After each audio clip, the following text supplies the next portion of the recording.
Do it again. I can do it again. Okay, time. here you go. Watch closely. A worm sneezing. Yeah. You got it, right? Yeah, we got it. Absolutely. That was a little bit older worm than the one I did before. All right, should we get started? I thought we were. Yes. Let's hit your intro. Ladies and gentlemen,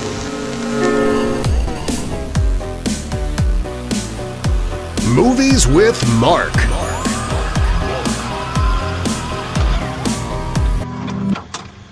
So the movie, the assignment for this week, students, was to watch a movie called Like Water for Chocolate, a movie that was made in Mexico by an all-Mexican cast, Mexican director, Aru. My Spanish is not good, so I don't know exactly how to pronounce it. But there have been so many good Mexican directors and films coming out of Mexico in the last 20 years or so. From the guy who did Gravity and just take my word for it a lot. I can't remember all of them right now. Yeah. But I wanted to do a food movie because next week is Thanksgiving. Yeah. But I couldn't really think of a Thanksgiving movie, and all the ones that I could think of were so hokey that I didn't want to do them. So I just cast about and asked a bunch of friends, what's your favorite food movie? Babette's Feast came up a lot. 100-Foot Journey came up several times. But the one that almost everybody mentioned was Like Water for Chocolate, a movie that I had never seen. I'd heard about it for a long time. I heard it was really good, but I'd never seen it because I had it confused with a movie called Chocolate that has Juliette Binoche, who is great, but it also has Johnny Depp in it. I love that movie. I can't stand Johnny Depp. Yes, that's Molly's hall pass is Johnny Depp. Oh, really? Oh, no. Really? Yeah. Molly, I'm sorry. I'm sorry too. Yeah, you would be if you knew him. Oh, do tell. Yeah. Well, I Johnny enjoy Depp. watching his movies. You what? Say it I again. enjoy watching his movies. I enjoy You like watching his movies? Yeah. Yeah. Okay. Well, that's all right. That was the look of, well, then you're dumb. No accounting for taste, as they say. Okay, all right. So anyway, I avoided Like Water for Chocolate, but now I've watched it because it came up and I realized it's not the same as Chocolat and it's not Johnny Depp. It's just this wonderful cast of Mexican women. And it's a story, if you haven't seen it, about a young woman who, the youngest daughter of 3, who was totally stifled by her mother and buried in the kitchen because she has a gift to be in the kitchen. She was raised virtually by the nanny or housekeeper in the kitchen. The smell of onions is a constantly pervasive theme in it. And the tradition in this Mexican family was that the youngest daughter never marries and never falls in love, never marries because she has tradition, the worst. Yeah, I mean a crippling tradition. Yeah, right. Because she has to take care of the mother in the old age, and the mother, who we find out slowly, or no, we find out actually right off the bat, has been unfaithful to her husband. The reason she's alone raising these 3 girls without a husband is that her husband had a heart attack the instant he found out that his middle daughter was not actually his daughter. Yeah, they still used the term mulatto back in 1992, which I thought was funny just hearing that. I haven't heard that in a long time. Yeah. Yeah, I know. Redheaded Mexican. I haven't seen one of those since Louis C.K. Who was with a mulatto gentleman, they called him. Okay. Okay. She was my favorite of the sisters. Which one? The redhead. The red. Oh, yeah. She was. I mean, she comes running out naked, jumps on a horse. Talk about a reverse cowgirl for real. That's right. Jumps on a horse and becomes a general. You know what? I have to question commands that men because that girl started out with absolutely nothing, not even clothes, and in like she had spunk, man. What was it? Less than a year, she went from butt naked in a field to the general. I think it was longer than that. Okay, it's longer than that. They kind of telescope time a lot in that movie. Yeah. But I was very fond of her. Oh yeah, she was great. She was fun. And she does. You're right. She literally, because of her sister's cooking, and food and cooking is so connected to sex in this culture, in this movie. And I mean, we connect food to sensual through the French and Italians to sensuality and to sex by way of sensuality, but it's really sexual in this. And she, that middle sister, whose name I can't remember right now, becomes so on fire with desire from eating this one dish that she runs out of the house, strips down, jumps in the shower to try to cool off, but even the shower can't cool her off, and the building ignites in flames and burns down. That was a great scene. It really was. I mean, and then her running through the forest, and then the guy, for some reason, he smells the burning. He jumps on his horse, and he's going to go get her. I was like, that's great. I think he smells the woman in heat. Was what he smells. Right. Yep. Right place at the right time. Right. That's right. He just happened to be riding by. And they'd seen each other earlier, though, hadn't they? Right. Yeah, she turned to look at him when she was walking. Turned to look at him, and there was that laser-like gaze of desire and love. And it's a great partnership. I don't know if they ever get married. It doesn't really matter if they get married, but they go out and they start a revolution together. But the whole tone of the movie is what they call magical realism, which is a genre that we know about in Central America and South America that I first became conscious of with Gabriel Garcia Marquez in 100 Years of Solitude, where reality is infused with the kind of moments of childlike imagination. In 100 Years of Solitude, there's a woman who lives a very pure life. And when she dies, she just becomes 1,000 butterflies, little butterflies, and rises up into the heavens. I mean, it's just very poetic, and it's a very interesting childlike way of seeing things.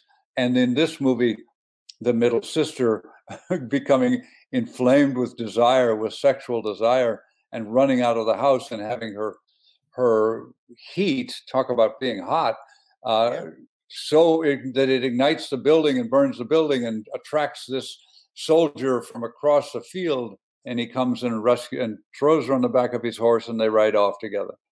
But that's one element. But right off the bat, we get this magical realism, because when the little girl, the youngest daughter, the one that has to stay with her mother, is born, her mother is chopping onions, and she begins to cry and weeping, and she weeps and water flows from her eyes, and then her water breaks because she's pregnant, and she clears the kitchen table and lies on her back, and her servant, her cook in the kitchen, helps her deliver the baby right there. But her water breaks, and it's not just, it's the placenta breaking, but it's more than that. It just flows and flows, and the water flows from the mother. And the water's cleansing, and the water is the source of life, and the water is boiling over in her. I mean, the whole title, like Water for Chocolate.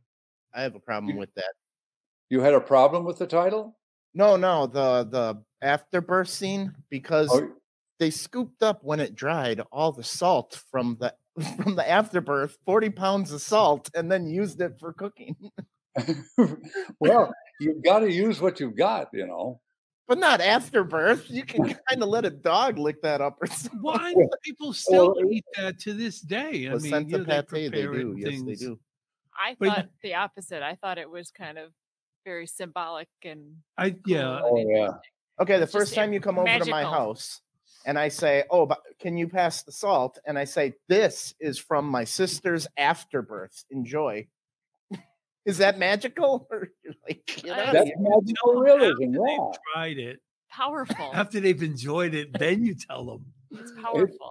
It's a powerful image. It's really great. I mean, just on a utilitarian point, from a utilitarian point of view, that everything gets used, but that the afterbirth from the birth, from the mother, is not just discarded and thrown away. It's nourishment. Like dogs eat it for nourishment.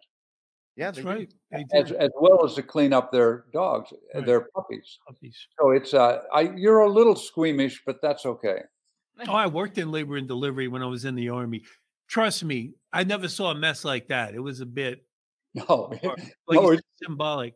I thought that scene at the opening of the movie, and it just kind of set the tone for the movie, and it didn't just overflow, but then they show a wide shot with stairs going from down the stairs. It's like a waterfall over the stairs. Somebody plugged that up. I'd have been reading a book downstairs. Yeah.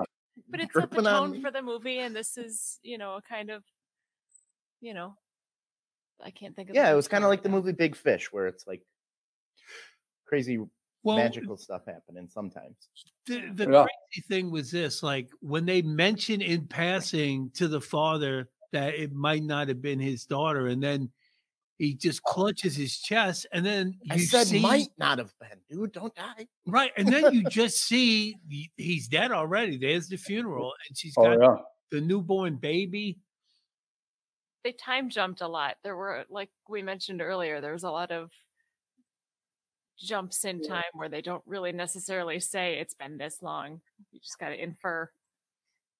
I don't know. I think they don't make a lot of effort to sort of catch. They don't put hardly any makeup on the actors to make them age. The same actors play them when they're 16 or 17 as they're playing them when they're 35 or 40 at the very end. Oh yeah, the mother. I was like, she's a little old to be having a baby. Yeah, I thought the same thing. I thought she seemed kind of old to be having a baby. Yeah. Yeah. Well, out of eggs at the time. Well, she had one. She had one left, the last egg.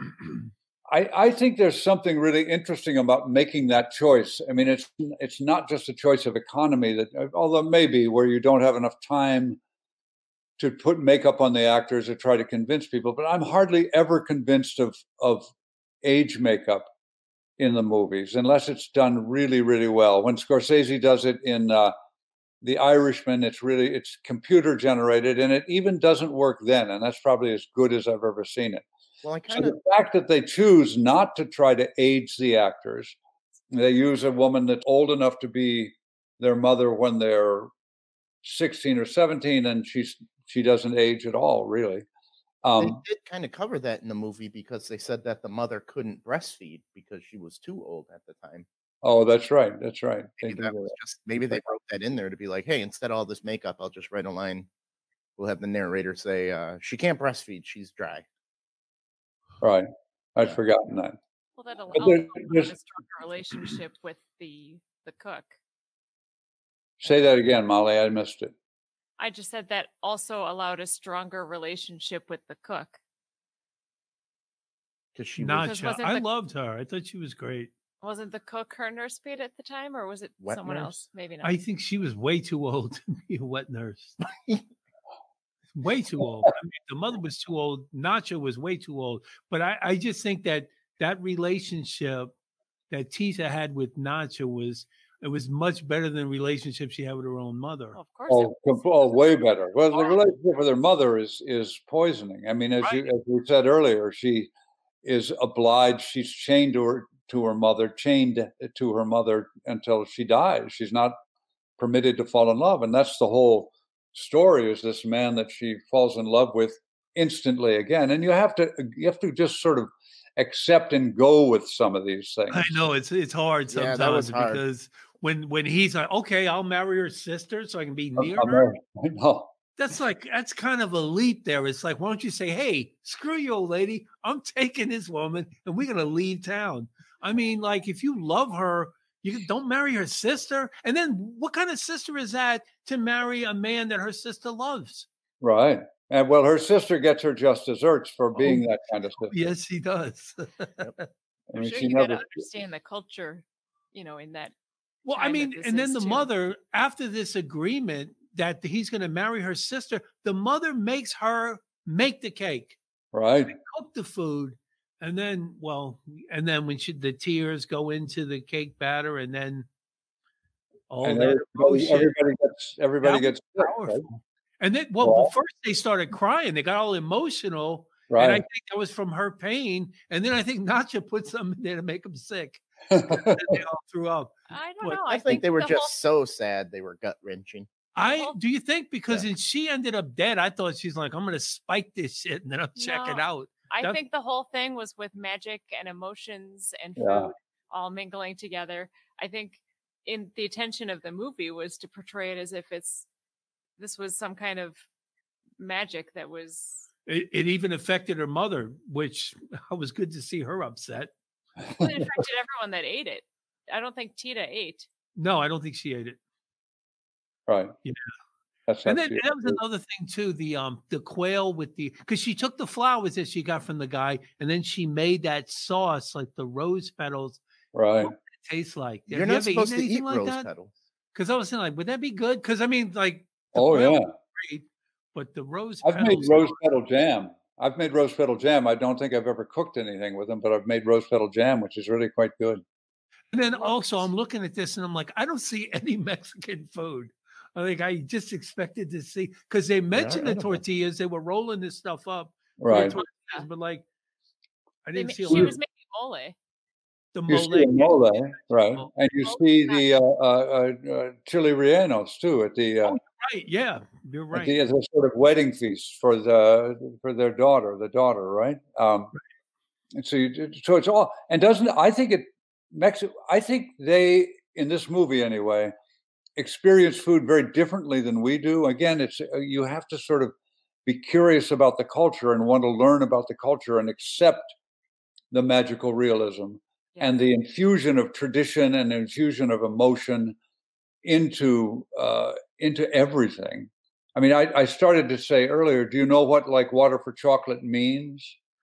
I assume that it means like if you're making hot chocolate, that you have water because you're heating it up. That's right. And Mexican hot chocolate is very famous, but it's an old Spanish saying that means your emotions are about to boil over, like water. Boil over like water, but that becomes sweet and like chocolate if you let it go. So you've got to kind of go with that. You've got to accept that tradition of magical realism, of reality being infused and being supported by magical thinking.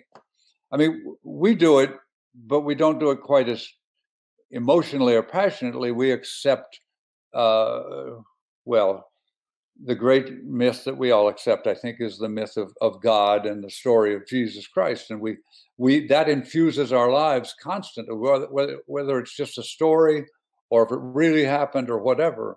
We take it to different lengths in terms of how far we believe it, but we let our lives be fed and be nourished by these traditional stories. And they do too. They just have different stories. And they're a little closer to the earth than us white folks in middle America. Well, I believe that she was born a witch, a type of kitchen witch, because she could cast love spells on the food. Her emotions ran over. She didn't even know she was a witch. Anytime she had sex with Pedro, he burst into flames. That's right. That's right. At the end, he dies the way the other. I mean, does he die? He doesn't. He bursts into flame when she bursts into flame. When she bursts into flame, he's always on fire. Yeah, he just dies. He finally gets what he wants and then dies. That was so a bummer. Melodramatic. Yeah, what a bummer. Well, you know, they refer to in France. They refer to an orgasm as le petit mort, the little death. Yeah, Molly, it's like 28 years old. We don't need to put spoiler alerts when it's over 25 years old.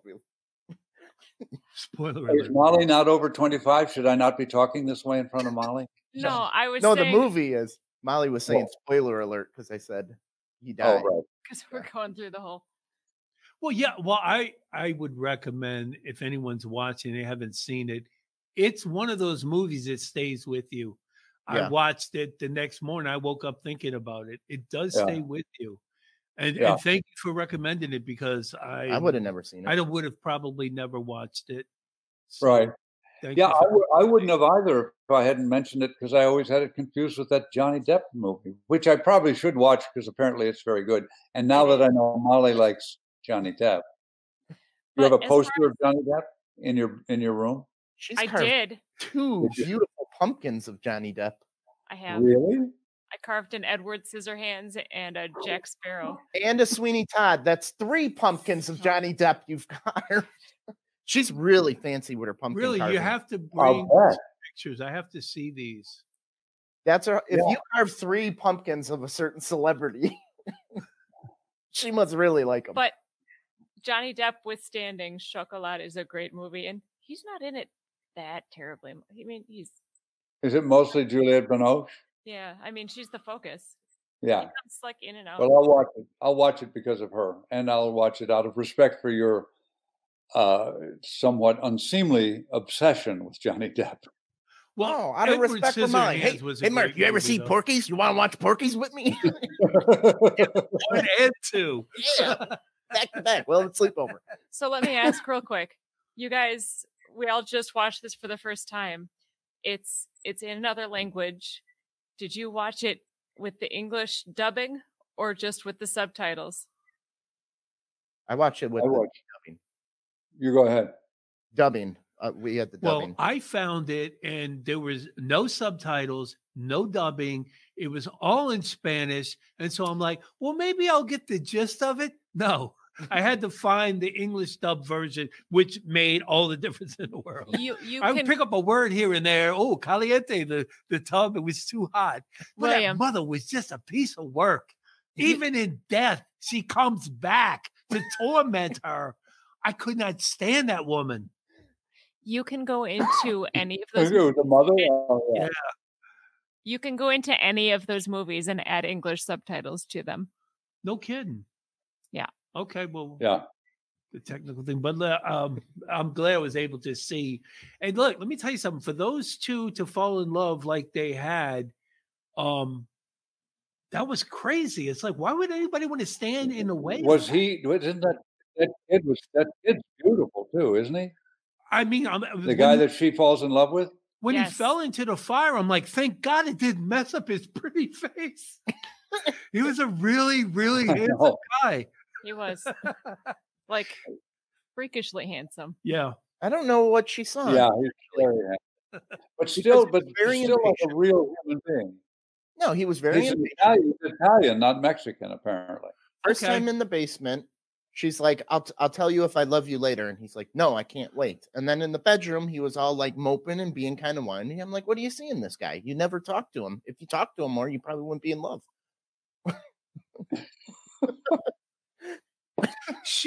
I don't know, watching. How many times have you been married? Molly and I have been together for 11 years, not married. Okay. So none.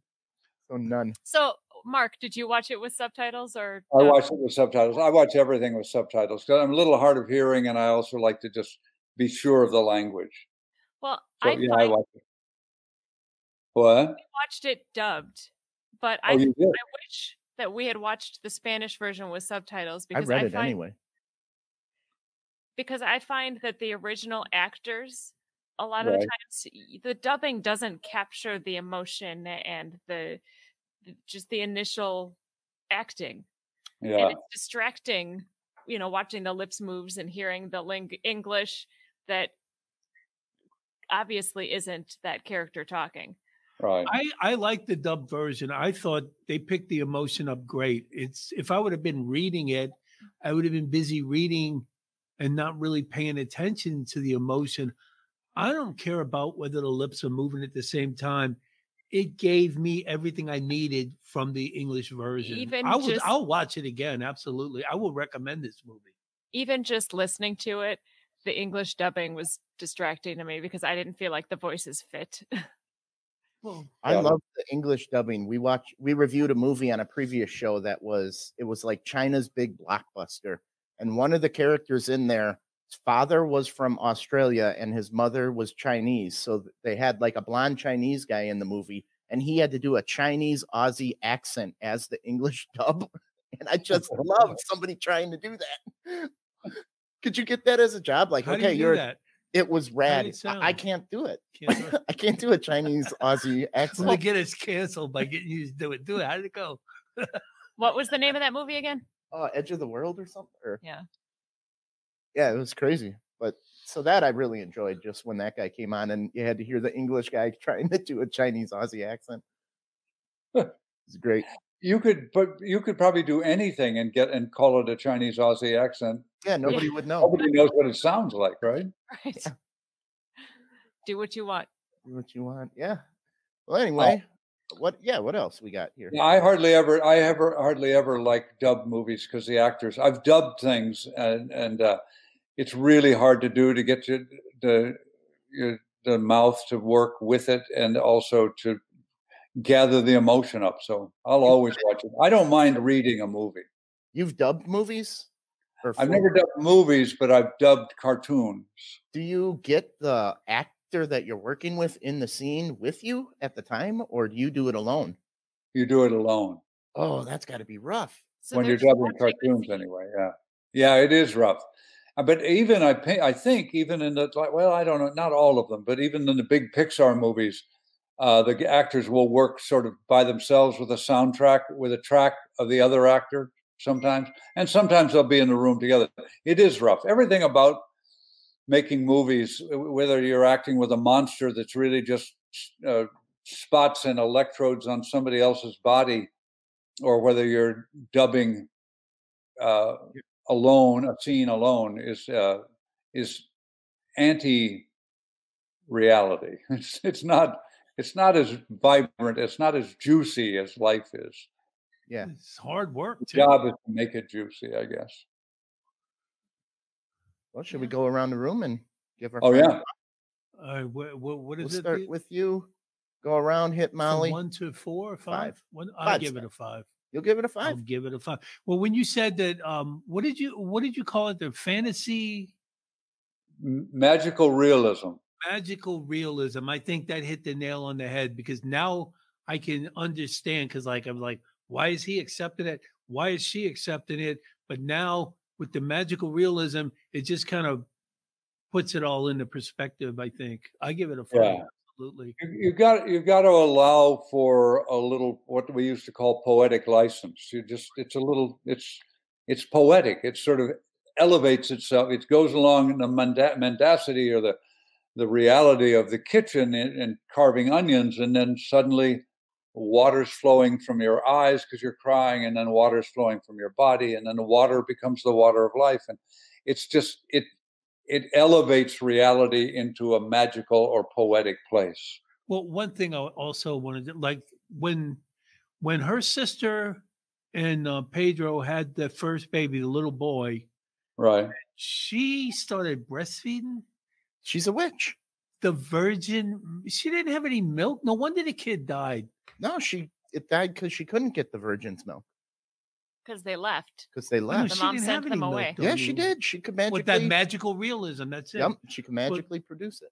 Yeah, that's so she fed everybody. She fed everybody. Yeah. If you allow for metaphor, she, the youngest daughter, whose name I can't remember, is the source of all life. Tita. Really. Tita. So she can breastfeed whether she's a virgin and never had sex or whatever. Tita. Tita. That's right. Tita. That's it. Well, okay. Magical realism. It was a great movie. I enjoyed it. Good. Right. I'm a little torn because the movie did what it was supposed to, but it was so frustrating. And it's like, why are you making me feel this way? I swear I grit. I was angry at the mother and then them not getting together. And I was like, why isn't this a happy ending? And there wasn't. But I mean, if a movie's making you feel that way, you have to go, okay, you did your job. That's what you were trying to do. But why are you trying to do that to me? So I'm like, the movie's job isn't to make you happy all the time. I mean, life isn't like that. I know, but that's why I watch movies. And it is a happy ending in a way. I mean, they get together and they've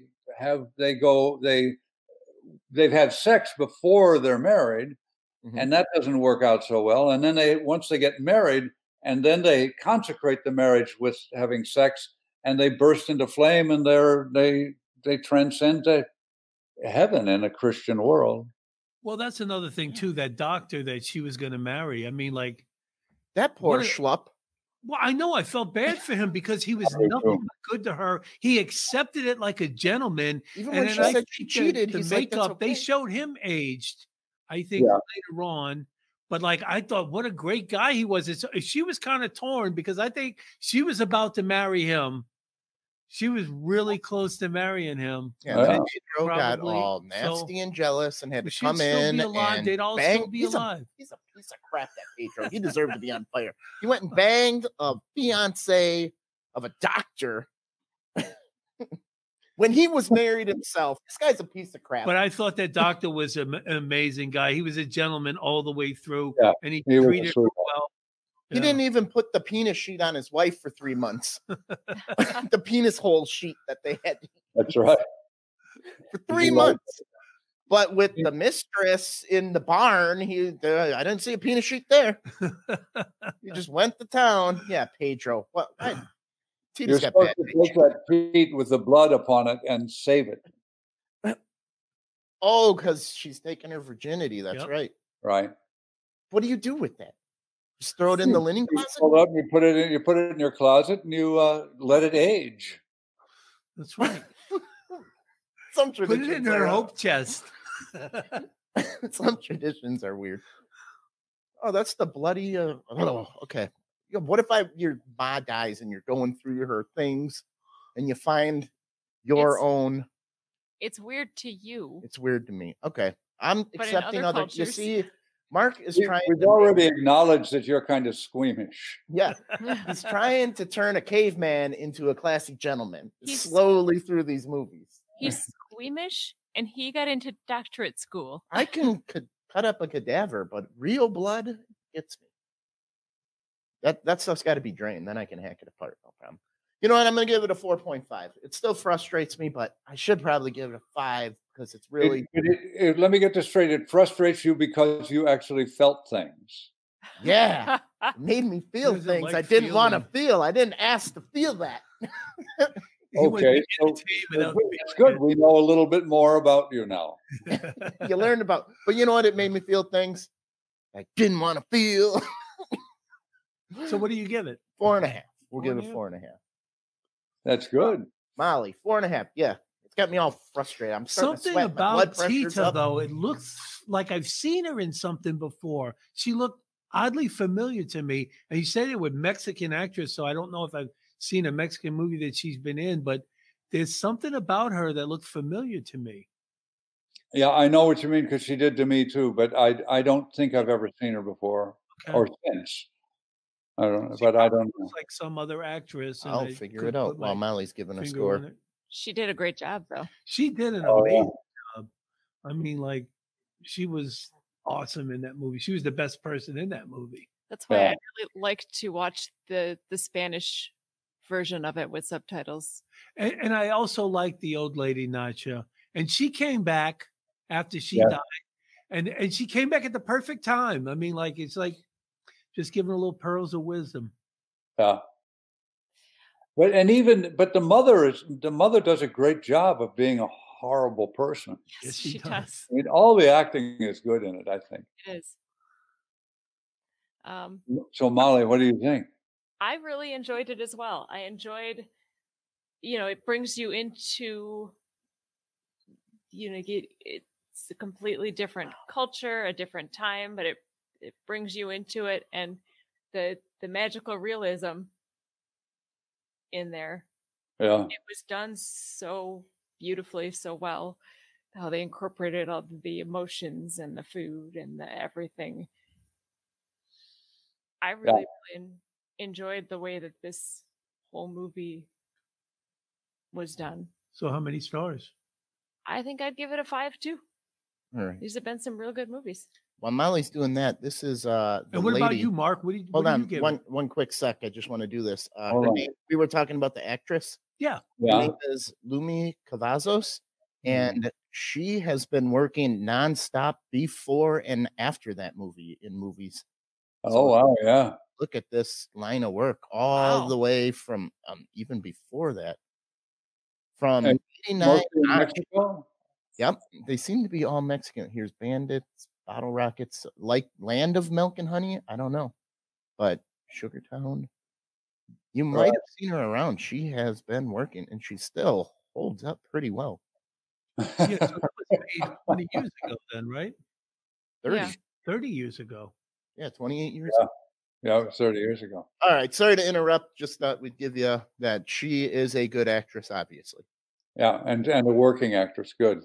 I would give it a 5 because I love movies that take risks like that, like it does in terms of the magical realism and in terms of letting itself go and fly into metaphor, the way it does, really sort of blast off into metaphor. And I love I love the equation of food and sexuality and food and passion. I mean, it's more than sex because it's really food and passion. I mean, when you fall in love, the whole notion of love at first sight and that you devote yourself to throughout eternity, through your whole life, like Tati does with that man, with that beautiful man. One other thing too, I wanted to mention when you're talking about the food, there was also quite a bit of knitting going on when she went away and she had that blanket wrapped around her and she was going in the horse and buggy. That thing went on and on. And I know. I want to know how they did that. Whether they actually had a quilt that when somebody made it that long, or whether it was a special effect, or all that hard work. She's dragging it through the fold it up. Film. That had Come to on, have been pull that thing up. Had to have been special effect. That would have gotten caught and stuff if it was real.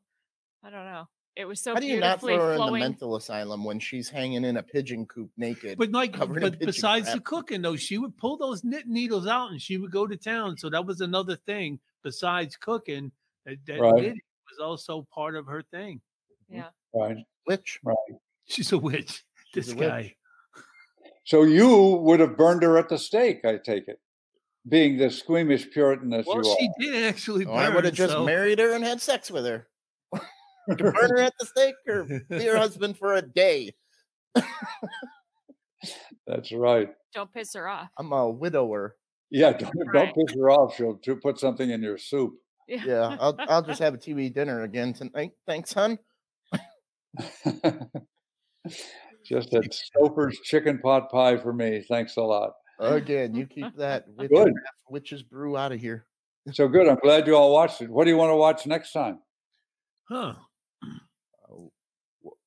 I was thinking that I mentioned it before, but I was thinking, given the times we're living through, and looks like we will be living through until January 20th, that we might want to watch 7 Days in May. 7 Days in May. It's an old movie, I think in the 60s. Burt Lancaster. I like that guy. Huh? Let's do it. I like it already. Burt Lancaster. Good. You had me at Burt. Yeah. Oh, I'll give you a whole list of Burt Lancaster movies. Have you ever seen Valdez is Coming? I don't believe so. Oh, you got to see Valdez is Coming. What's the other one? There's another one. Valdez is Coming. I'll find it. I'll give you a list of a couple. The Professionals is a great Burt Lancaster movie, kind of a parallel to The Wild Bunch, but a little bit more blue collar. And well, anyway, there's another one that's really great that he made as an old man. But Valdez is Coming. I mean, 7 Days in May is about an attempted military coup of the United States government. Oh, wow. All right, let's do it. Let's do it. It might be good. Well, and I'm pretty sure it's available on, I don't know. I looked it up. I think it's Netflix it's available on. Okay. Okay. But you can find it. One, not some remake. All right. 7 Days in May. Yeah, what is it? 19? It says watch it now for $2.99. We'll get it. Time? We'll figure it out, even if we got to rent it. No big deal. Okay, good. But it's worth watching. It's a good movie. I mean, I think it's black and white, and it's a little. It was back before the Cold War was over, when there was a lot of fear about things. Not that there's not a lot of fear now, but so we'll recognize ourselves in it, I think. Okay, excellent. Well, good. I love the title. 7 Days in May. Yeah. I do too. Did you give your rating, Mark? Did I? What I said 5. Okay. Yep. Didn't I? Yeah, 5. So 3 5s and 1 4.5. Yeah, right. Because From the squeamish guy in the corner. Yep, because all the emotions making my butt tingle. All right. All right, Mark. All right, good. Saturday next time. Next Saturday or a week, 2 weeks? A week from next Saturday. A week from, are we going to do it back to Saturday? All right, good. Yep. This was what special. time Saturday? I can't remember. Noon, 10 your time? 10 my time. That's good. That's good for me because that gives me the afternoon. Excellent. Perfect. All right, everybody. All right. Mark Metcalf, thank you very much, Mark. Thank you very much. You.